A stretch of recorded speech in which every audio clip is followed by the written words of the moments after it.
So this is St Thomas's Church in Bath Row. The church was built in around 1820s, during the 1820s, and renovated in the 1880s. Interestingly, the church railings were taken by the Chartist movement in 1839. The Chartists were a political group asking for, well, quite fair reforms in my view. They originated from 1830s to 1850s. And if you actually look at their charter, they're actually really fair about what they want. They're asking for everyone over the age of 21 to vote, small exceptions for prisoners and those who have certain conditions. They ask for a secret ballot, no requirement for politicians to have property to gain office, and for political constituencies to cover equal numbers of people. Interestingly, we're having the same debate today, aren't we, over prisoners' rights to vote? But let's not get into this debate. We'll probably be here all day. The most tumultuous event in the church's history was the war. Now, some sources say the church was bombed in late 1940, some say 1941, some say over a period of 1940 to 1943. I'm unsure about the exact dates, but the church was heavily bombed and the surrounding area. When we walked down towards the roundabout near the Queensway, on both sides there were various structures, back-to-back houses. So obviously when you walk down there now, there's none of that. But the church was renovated in the 1990s and became a peace garden, and that's how it is today. And it's very beautiful. If you go there and sit down, as I did when I was filming, it's beautiful.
This is the Alexandra Theatre in Birmingham.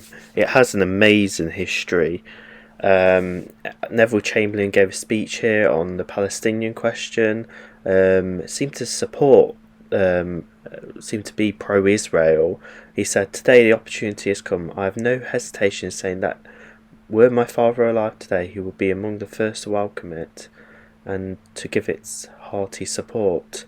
Anyway, we're not going to talk about the Palestine and Israel situation. Partly because I don't want 500 million comments in the comment section, but some of the other history. We go forward to the 1960s. Now, the frontage on Suffolk Street was added in late 1960s. Going on about 10 more years, this is where Arthur Lowe tragically collapsed in his dressing room and was taken to hospital.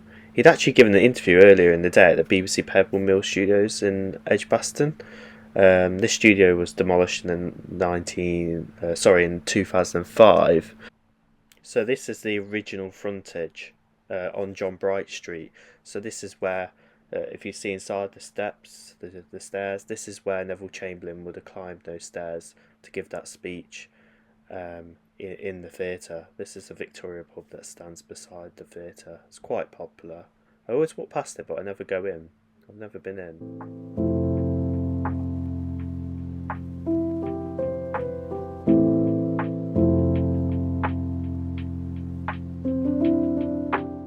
Now we're heading towards the mailbox here. We're going to pass through the mailbox and out the other side and along the canal.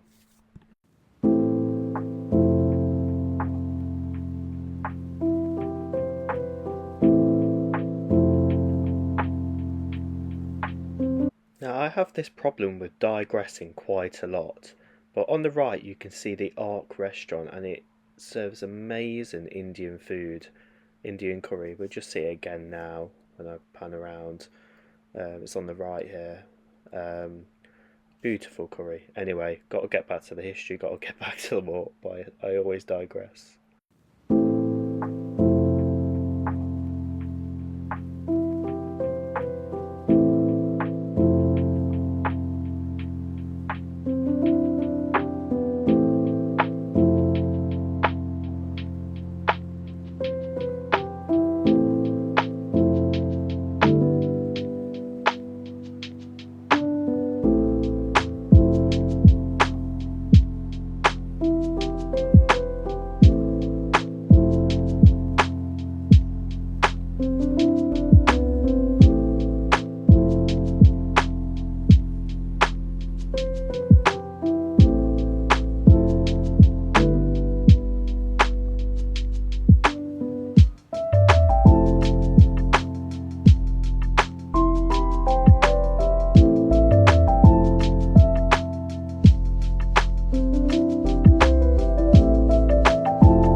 Now we're just going to go through the mailbox. All you need to do is go up the escalator, straight across the floor, up the escalator again, and then straight across the floor and out the other side, and there will be the canal.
What is fascinating about Birmingham is that it's not centred around an important river, and it didn't seem to have any raw materials. But what was the bedrock of Birmingham's industry was manufacturing. Now back to the canal. The problem was, by the 19th century, Birmingham's roads were just not made for heavy traffic. Now, in the mid 1850s, there was an explosion of canal building. James Brindley constructed a canal from Worsley to Manchester. The canal was a great success, and in the later decades there was an explosion of canal building. This included the Birmingham Paisley Canal, and the canal we're walking down now is the Birmingham and Worcestershire Canal, which was built in 1791 to connect Birmingham with other West Midlands towns. Now, we talked about James Brindley. That's where Brindley Place gets its name, from James Brindley, the canal builder.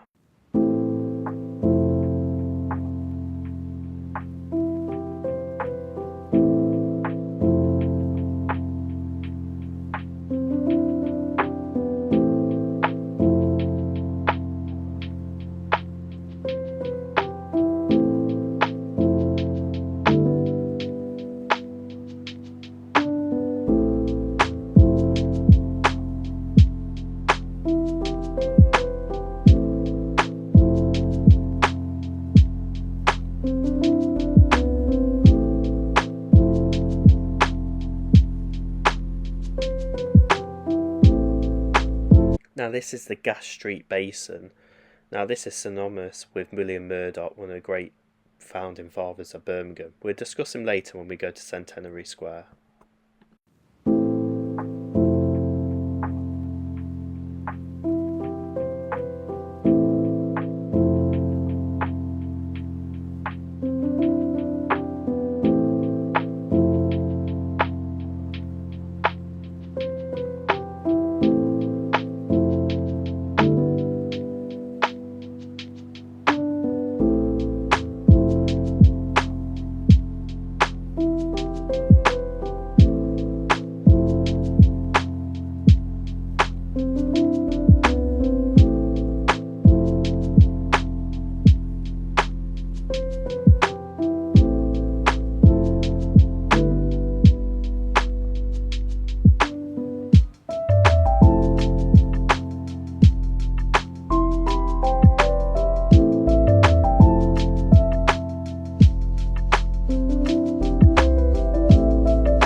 Now this is the brewmaster's house. It was built around 1816. Now the brewmaster was the owner of a brewery that was situated near to this house.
Now as we turn this corner here, we're going to see the statue of Bolton, Watt and Murdoch, often called the founding fathers of Birmingham. This statue was unveiled in 1956 and restored in 2006. We have to address these great figures. Matthew Boulton was involved in the production of buttons and buckles and other general metal products. These products became known as toys, but they weren't toys as we think of them today. His original business was around Snow Hill, but he relocated to Handsworth later on, and that's where his house is now, Soho House. Now, being interested in social history myself, Bolton was, from a number of reports, quite a good employer. He introduced a sickness health kind of insurance for his workers, and that's somewhat similar to other great philanthropists such as Abraham Darby or Titus Salt. But Bolton was a major figure in Birmingham's history.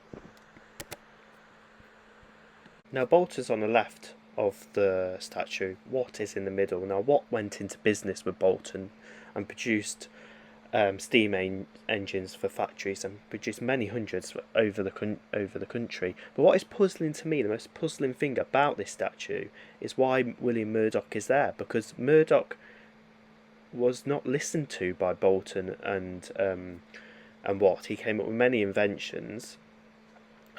He went into actually thinking about steam engines not as producing materials in factory or fuel in the factory, but as a method of transport. But Bolton and Watt were not interested in Murdoch's ideas, so he soon turned to street lighting. So whilst he was in Cornwall, he tested his ideas in the mines. He then lit up his own factory, testing out his ideas.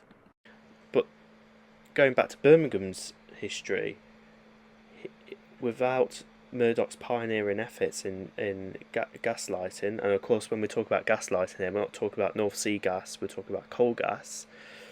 Murdoch, the naming of the Gas Street Basin would not have been there without Murdoch's efforts.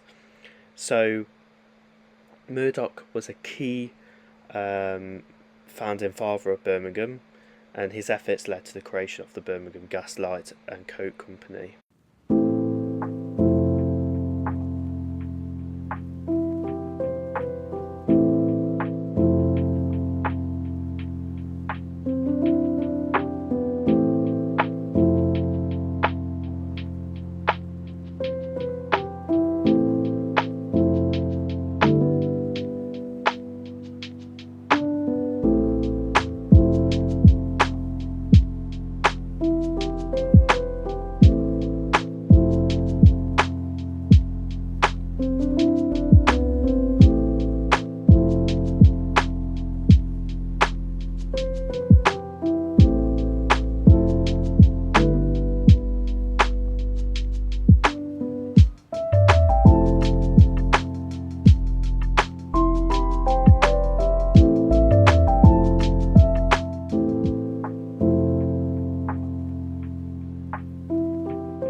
So as we conclude this video, we're now looking at the Hall of Memory. Built by S.N. Cook between 1922 and 1925, the foundation stone was laid by the Prince of Wales. Opened in 1925, the Hall of Memory was built as a commemoration originally to the First World War soldiers who died. It also stands as a monument to the Second World War soldiers who died and those who have died since then.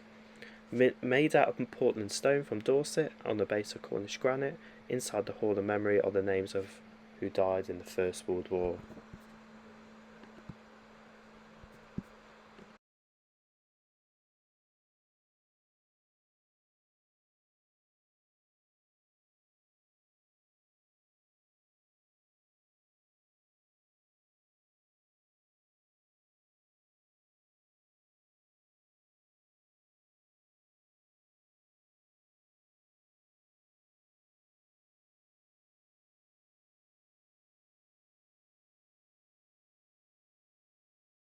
So I'm just going to do a summary of where we've walked. So we started at St Thomas's Church, the Peace Garden.